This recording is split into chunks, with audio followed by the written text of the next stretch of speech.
In 2011, roughly 15% of all Americans were living in poverty.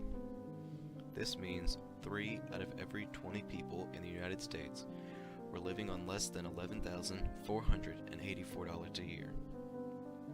The number 11,484 represents the official poverty threshold set by the government in 2011 and is the minimum amount of money required for a person to afford their basic physiological needs based on true market prices at the time.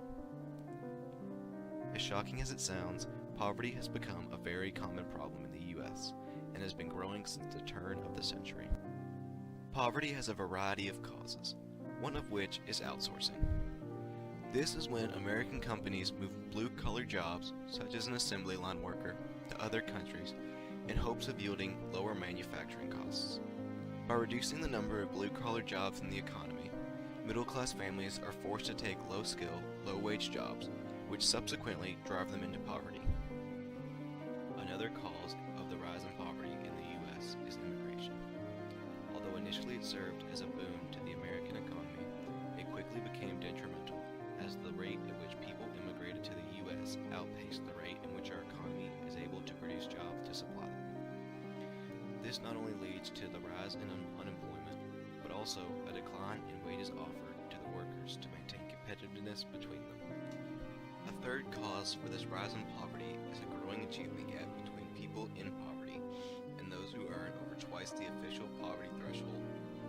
Children born in poverty-stricken households on average complete 2 fewer years of school as those who do not.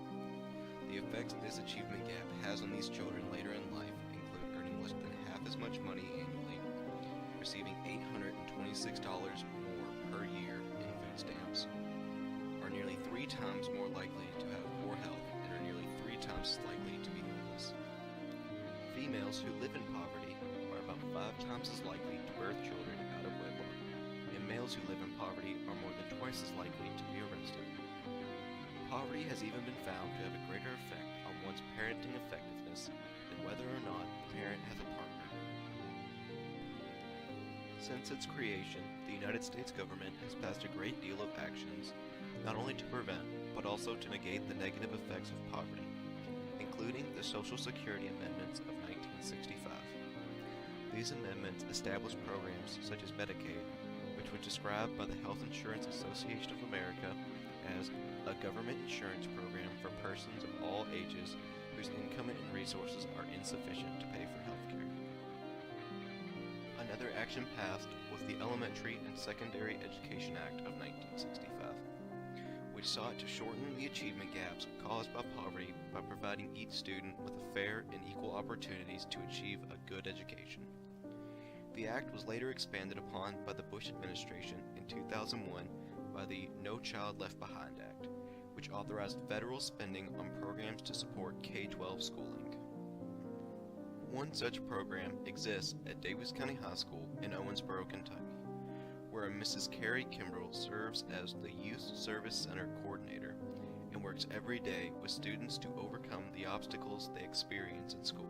My mission in this building is to help kids be successful and remove any kind of non-educational barriers to learning. So it doesn't necessarily mean that a child doesn't have something, but it just means that something's getting in the way of them being successful in school. So that's just important to know that this office does a lot more than just help families that are lower income. Yes.